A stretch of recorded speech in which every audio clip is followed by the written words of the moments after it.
Muchas gracias por la invitación, por la presentación y a todos ustedes buenas tardes y gracias por la asistencia, por supuesto. Yo les voy a les voy a hablar en estos 15-20 minutos del tercer componente más importante en cantidad de la leche materna, que son los oligosacáridos, y que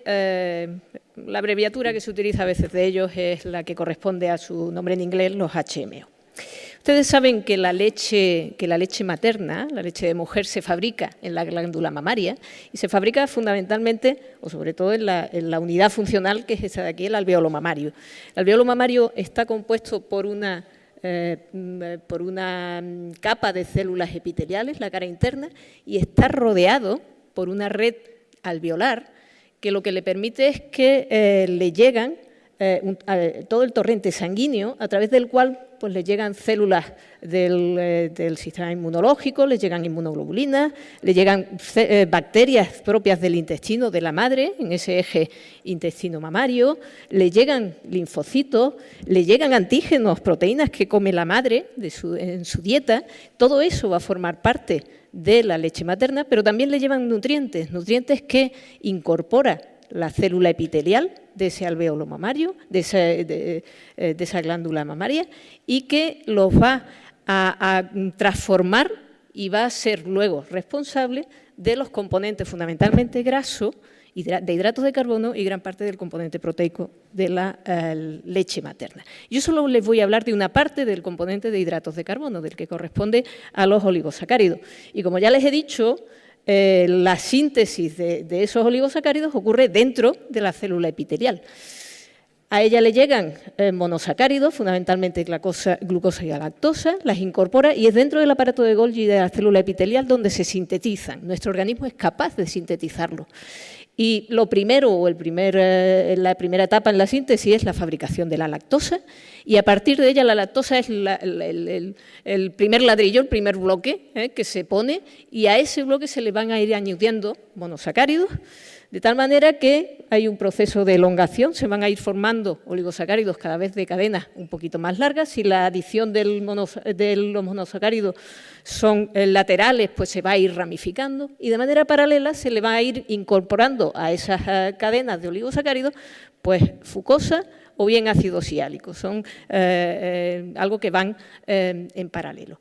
De tal forma que al final podemos tener, los oligosacáridos que podemos sintetizar son muy variados en función de si son cortos o largos, de si están ramificados o no, de si tienen mucho o poco componente de fucosa, si tienen o no componente de ácido siálico. Y cada mujer es capaz de fabricar un patrón de conjunto de oligosacáridos diferente. Y sobre todo el punto que más condiciona el tipo de oligosacáridos que va a fabricar su glándula mamaria es la presencia o no de las enzimas que se han encargado de añadirle los elementos de fucosa. De tal forma que nosotros podemos distinguir una composición diferente en función de si las mujeres tienen o no esas enzimas que añaden la fucosa a la cadena del oligosacárido, que serían las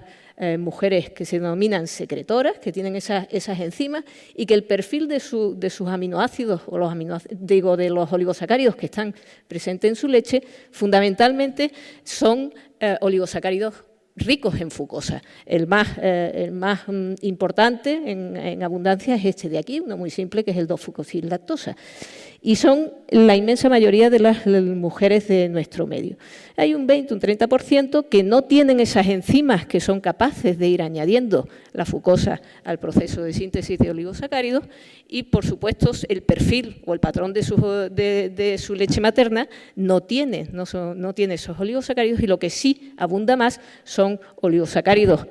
que no tienen ni fucosa ni ácido siálico o oligosacáridos que tienen ácido siálico en su composición. Esto es importante porque ya lo verán a lo largo de la charla, la funcionalidad y la importancia de los oligosacáridos va a ir dependiente de cuál es su estructura, de si tienen o no tienen fucosa, de si tienen o no tienen ácido siálico. Claro, yo cuando al principio leía de este tema, yo decía, bueno, pues la importancia del oligosacárido de la leche de mujer empieza cuando el niño empieza a tomar la leche. Bueno, pues craso error, porque resulta que el niño tiene contacto ya con el oligosacárido que está presente en la leche de mujer ya en el embarazo, durante la gestación. De tal forma que nosotros podemos ver o podemos medir que en la sangre de la madre embarazada hay niveles de oligosacáridos que luego van a estar en su leche materna y que van a ir a lo largo del embarazo, primer, segundo, tercer trimestre, aumentando. Y resulta que cuando nace el niño, y nosotros lo analizamos el líquido amniótico, también hay esos oligosacáridos en el líquido amniótico. Y cuando analizamos a los 4 o 5 días la leche que fabrica esa mujer que ha tenido al niño, resulta que están los mismos, son los mismos que están circulando por la sangre, por el líquido amniótico y por la leche de mujer. Y yo me pregunto, ¿qué hace el oligosacárido de la leche materna en el líquido amniótico? Y circulando a lo largo de todo el crecimiento del niño. De tal forma, yo me lo imagino como que impregna todo el crecimiento y gestación llegando a través del torrente sanguíneo, a través del líquido amniótico, y luego posteriormente, cuando los toma el niño, resulta que los que toma de los oligosacáridos de la leche de mujer, puedo yo ver que circulan también en la sangre del niño.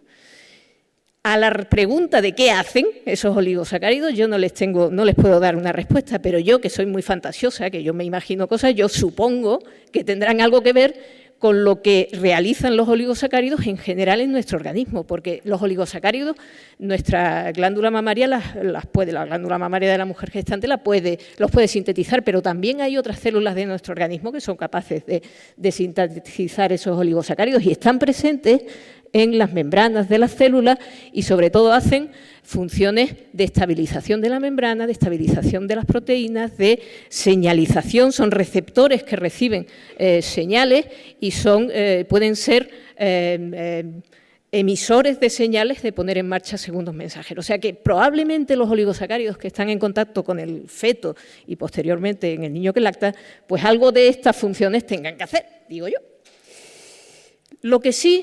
sabemos es que una vez que nace el niño y toma la leche materna, los oligosacáridos que están en la composición de esa leche materna son el principal elemento, el principal responsable del tipo de microbiota que desarrolla ese niño. Y el tipo de microbiota no solo a nivel del colon o del intestino delgado, sino también de la parte que comparte el tubo digestivo con el aparato respiratorio. De tal manera que la microbiota que tiene el niño en nasofaringe,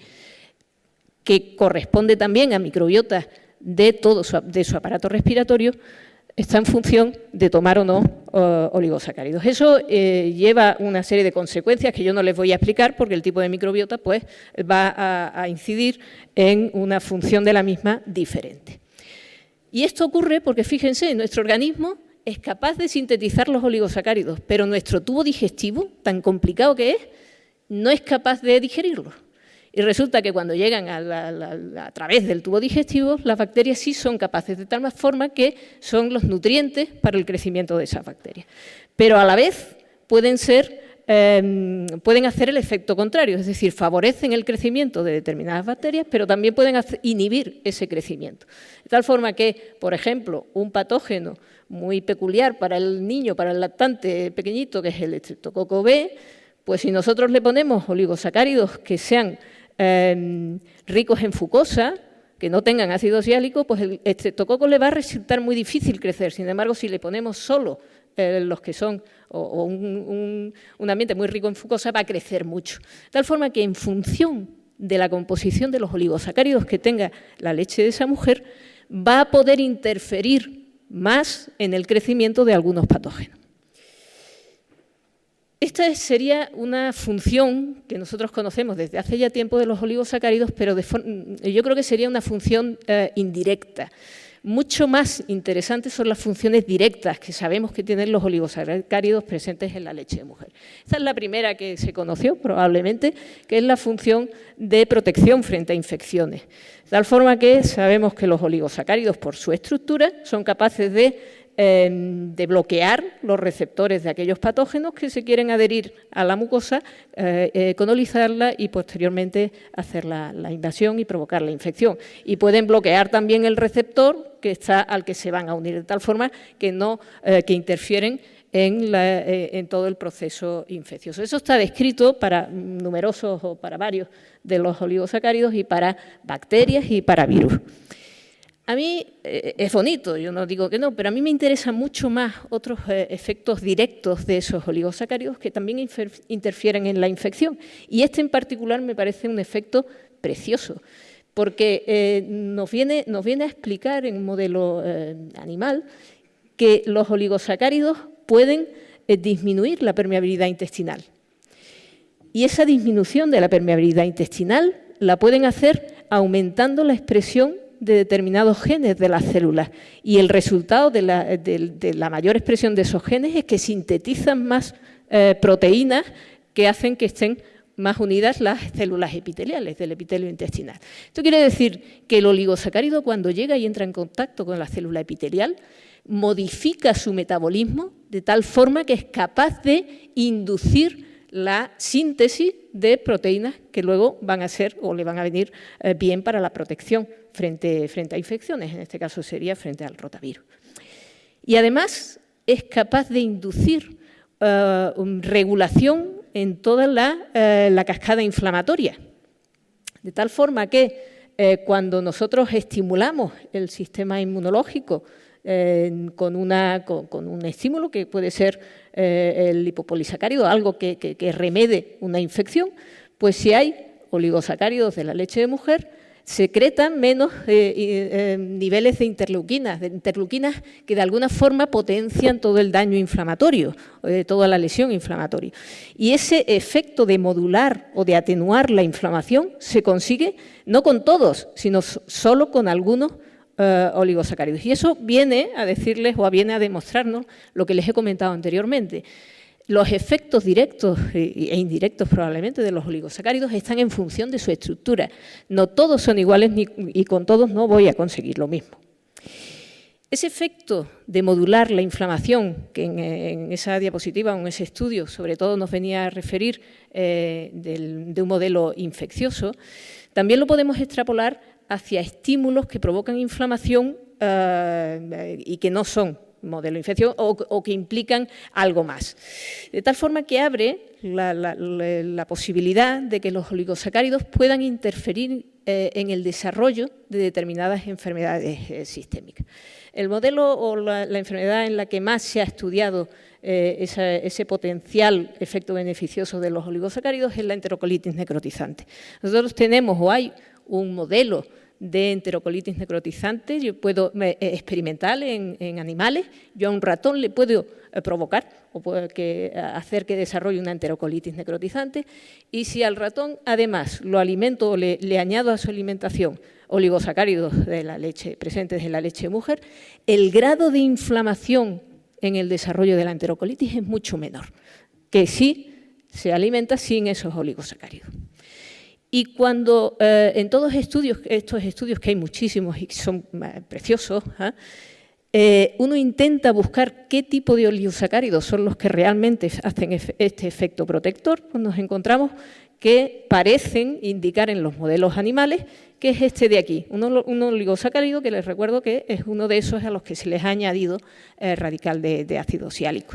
Y cuando vamos a los estudios en niños y en estudios clínicos y tratamos de ver si eso que tenemos en el ratón es cierto, pues parece que sí.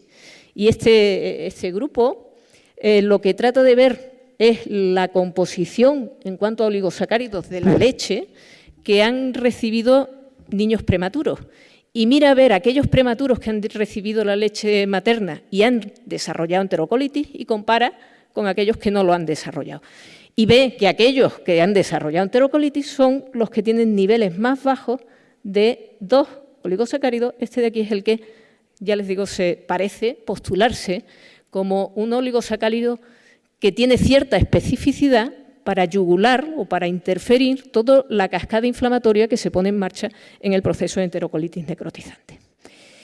Menos suerte tenemos en tratar de interferir todo el mecanismo de desarrollo de la inflamación y de los mecanismos inmunológicos ligados a la alergia alimentaria. El estudio que tenemos con más datos es este de aquí, el estudio Child, en el que trata de ver la composición en cuanto a oligosacáridos que tienen los niños, un pool de niños que son, pues, no sé, 421, y mira de manera prospectiva, a largo plazo, si llegan o no a desarrollar sensibilización a alimentos y compara la composición de unos y de otros. Y no encuentra el que haya un oligosacárido determinante, sino que encuentra, ellos postulan de un top 10, ¿no? Como un grupo de oligosacáridos que la presencia de los mismos, en mayor o menor grado, pues sí parece que pudiera hacer que con menos riesgo se implicara o desarrollaran la sensibilización, de tal forma que sería más no la presencia de un único oligosacárido, sino los niveles o la relación entre unos y otros, lo que estaría haciendo o ayudando a prevenir el desarrollo de la sensibilización. Y hay además, aparte de regular la inflamación en la enterocolitis y ver si podemos interferir en el desarrollo de la alergia alimentaria, pues hay estudios experimentales en animales también muy bonitos para ver si podemos interferir en todo el desarrollo de la inflamación ligado a procesos de autoinmunidad. Y este es un estudio en ratones que desarrollan una diabetes autoinmune, llegan a destruir su páncreas con generación de anticuerpos,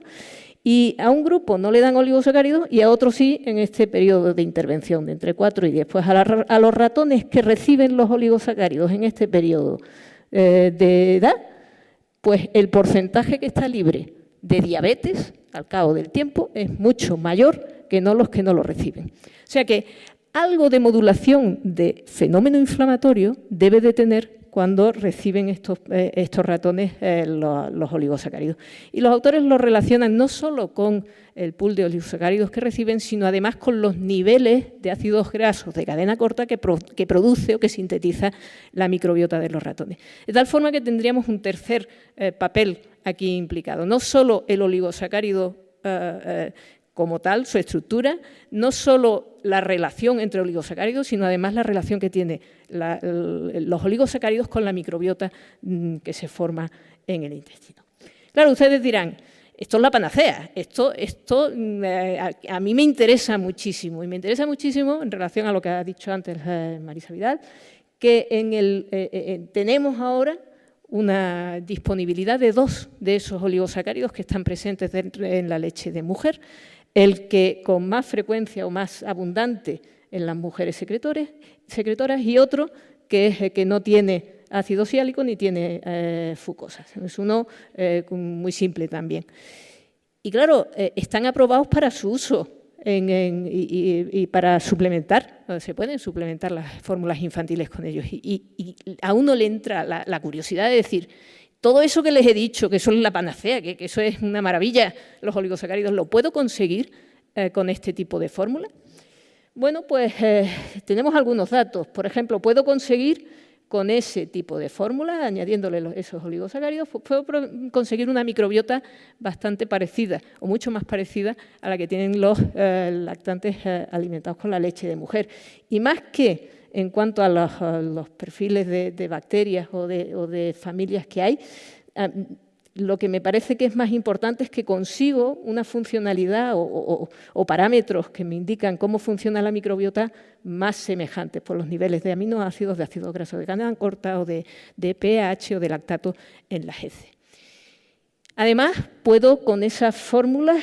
hacer un poco la cinética de esos oligosacáridos que les he comentado antes, que yo me pregunto qué harán. Y yo puedo conseguir con esta adición, con esta fórmula, tener niveles en sangre más parecidos de los que tienen los lactantes alimentados a pecho circulando. Y no sé qué es lo que harán, pero me asemejo mucho a la cinética que tienen a los niños lactados a pecho. Y en cuanto a la funcionalidad, pues es verdad que no tenemos un estudio que específicamente como objetivo principal valore si podemos prevenir infecciones con estas fórmulas. Pero sí es cierto que tenemos 4 en los que el objetivo principal era otro, en esta composición de microbiota, en este crecimiento, en fin, casi todos para valorar la tolerancia, y que o bien en un análisis posterior o en un objetivo secundario, pues lo que parecen indicar es que hay menos tasa de infecciones o menos consumo de antibióticos o menos procesos, sobre todo en vías respiratorias. Recuerde que tenemos una microbiota peculiar con los oligosacáridos en la parte de las vías respiratorias altas, pues a los 4, a los 6 y a los 12 meses. Hombre, yo no les digo que los oligosacáridos sean, con esta fórmula, sean exactamente igual y consigan todo lo que consiguen los oligosacáridos de la leche de mujer. Pero yo creo que sí, de alguna manera, nos acercamos un poquito más a ese intentar hacer cosas que pueden hacer los componentes de la leche de mujer. Podemos tener la cinética en sangre, podemos tener una composición un poquito más similar y probablemente aquí a mí me haría falta un estudio prospectivo que su objetivo principal fuera ver si hay menos tasa de infecciones, pero los datos indirectos que tenemos es que realmente puede haber cierta prevención en cuanto a procesos infecciosos. Y nos quedaría todo un campo que a mí me parece apasionante, que es ver si podemos, no con estas fórmulas, pero podemos tener la leche materna con el perfil de oligosacáridos a la carta para prevenir procesos sistémicos como puede ser la enterocolitis necrotizante o como pueden ser las enfermedades alérgicas. Y con esto ya termino, y termino diciéndoles que, bueno, en realidad el título era uno, pero que en realidad yo me he ido un poco por la tangente. Yo espero haberles dado algunas nociones o algunas cosas que, por supuesto, seguro que ustedes ya conocían algunas de ellas. Espero haberles descubierto algunas que no conocieran y, sobre todo, espero haberles creado cierta incertidumbre o ciertas preguntas, porque eso nos va a abrir, estoy segura, un campo de cada vez conocer más funciones de los oligosacáridos y, sobre todo, creo que nos va a traer el poder aplicarlo a la clínica para la prevención de determinadas infecciones.